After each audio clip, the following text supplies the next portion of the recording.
Hey everyone, welcome back to Bryan's Mysteries and Adventures on Trail, and today's case is definitely very different than any case that I've ever covered. The chances of this happening is 1 in a million, like being struck by lightning. And we are going to be talking about a case that happened up in northern Alaska in the mid-1990s. And we're going to be talking about a man named Jake. And Jake was an experienced outdoorsman. He was a hunter. He was very, very well adapted to living in Alaska. He had been living there for almost 10 years. Jake was a decorated Army veteran. He had spent almost 8 years in the military, and he said that after his experience in the military, although he learned a lot, it just made him sad that, all the war and hate that goes on in the world. And he said that Alaska was the last good place on earth, and he could go there and enjoy the scenery, the wildlife, and be away from it all and just enjoy his life. And that's what he had been doing for the last 10 years. And every year he would take a week or two trip where he would just go out hiking. He would explore new areas, and this man was so experienced that he would explore different areas in the northern Alaskan regions, which can be very dangerous. I mean, the weather, the terrain, it's always cold, and this particular year was no different. He went out, he had his supplies, and he was planning on being out for between 1 and 2 weeks. And he started out his trip, and he said that the weather was abnormally cold, and there was also a lot of thunderstorms, which were unusual, but nothing he couldn't handle. He spent several nights just under the stars, admiring the beauty of nature. And he said that one of the best things about being up in Alaska was that you can still see every star at night in the sky. And that's true. I mean, that's rare. It's getting rarer and rarer to be able to find a beautiful night sky. And the one morning he woke up, and he said it was a beautiful sunrise, and he started a new trek. He was going to explore a new area that he hadn't been to before.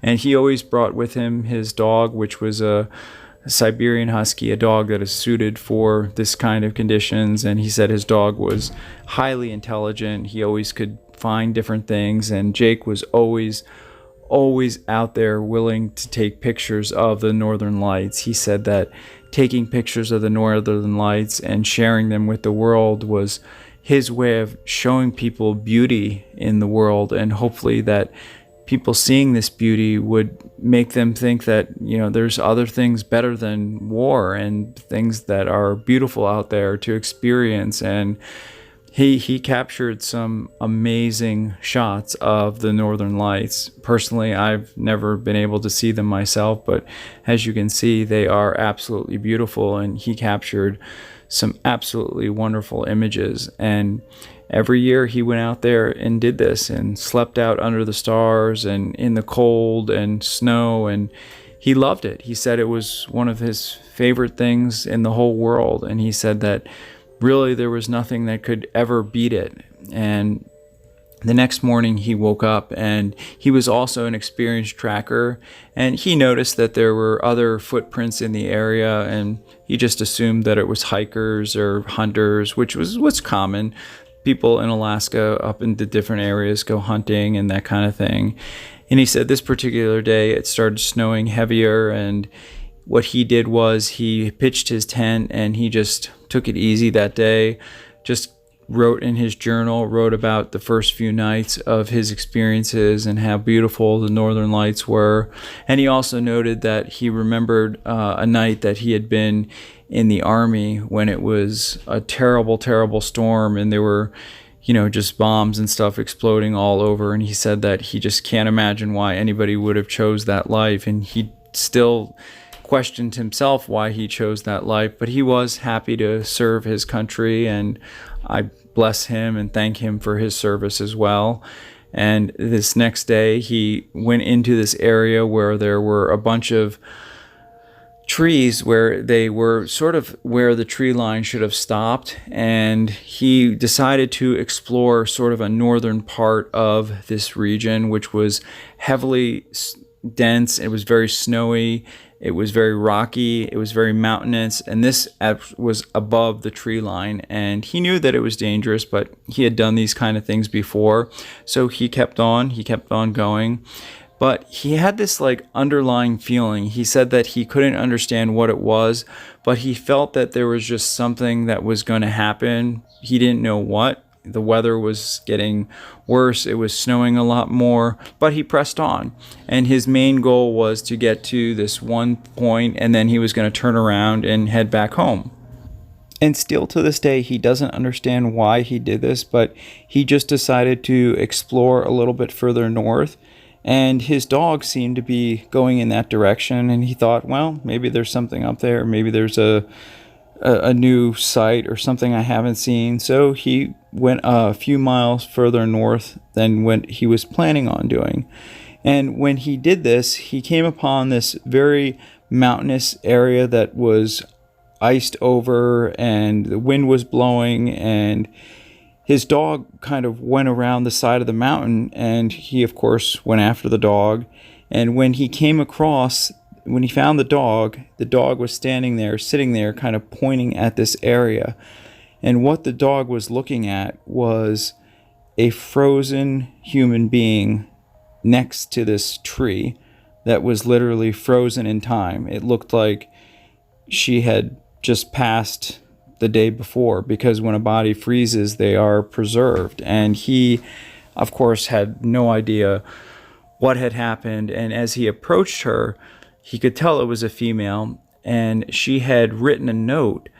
And apparently what had happened was she was out on a hunt with a couple of her friends, and who knows what happened to those friends. But according to the note, they were attacked by wolves, which is unusual, but I mean, this is what happened, and this is what the note said. And the note said that basically, if anyone finds her, to please tell her family, bring her remains back.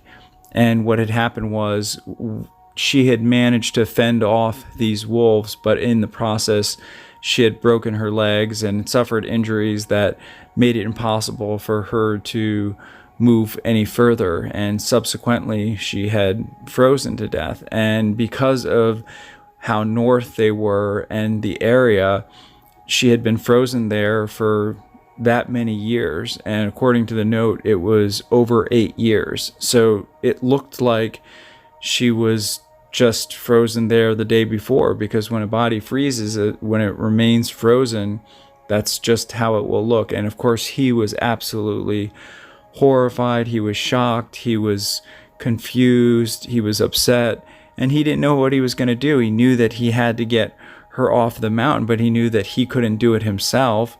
So he had to think of what he could do. And he decided that he would leave a series of markers so that he could find his way back to her, because this exploration that he had done was just on his own. He had never done this course before, so he wanted to make sure that people could find her.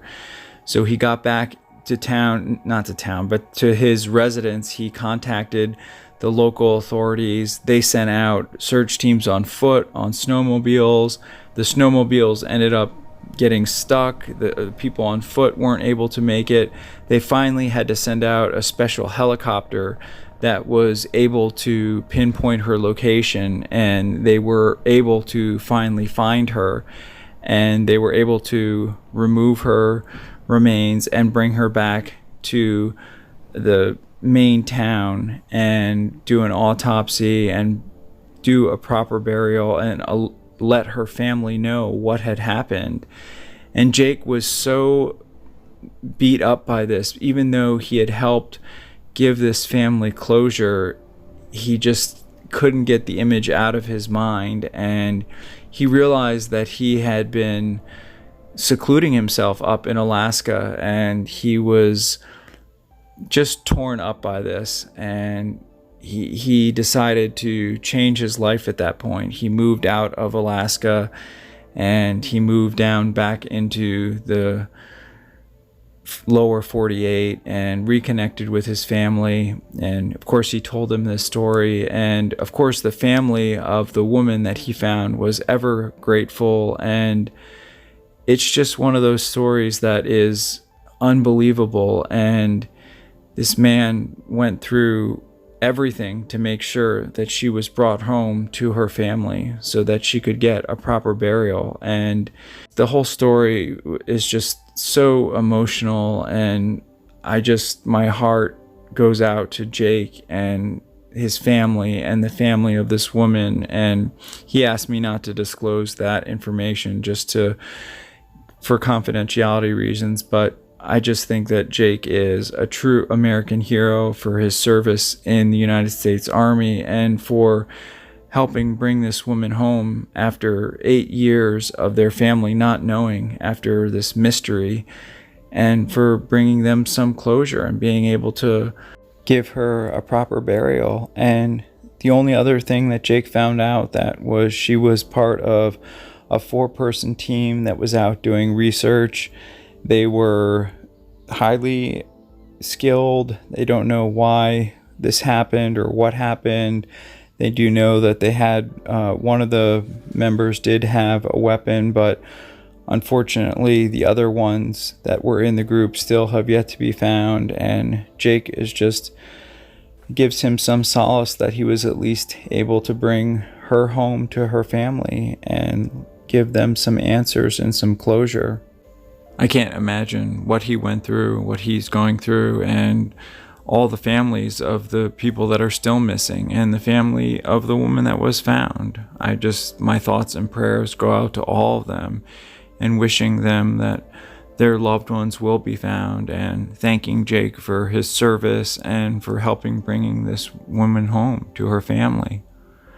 I want to thank you all for watching, as always. And when I say please be respectful in the comments, I'm not telling you to. You can say whatever you want in the comments.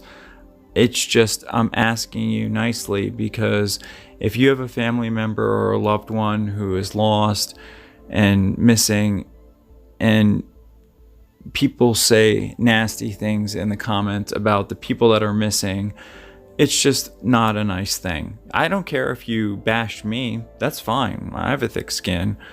So I just wanted to make that clear, that you can leave whatever comments you'd like, but as far as the families, think of it as if it was your own family.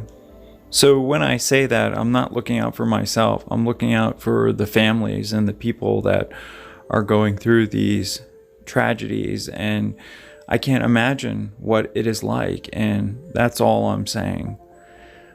I want to say thank you to coag.ag for providing the background music as always, and I will see everybody in the next one. Take care.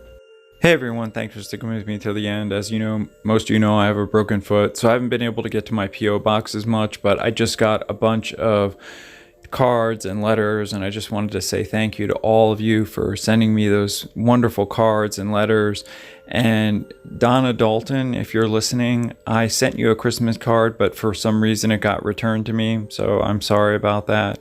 And if more people want calendars, I did sell out, but I can order some more, so just let me know and I will order more calendars. And I just wanted to say thank you for everybody that sent me letters. I did get several new case requests, and I will be reviewing those and presenting those cases in the next couple of days.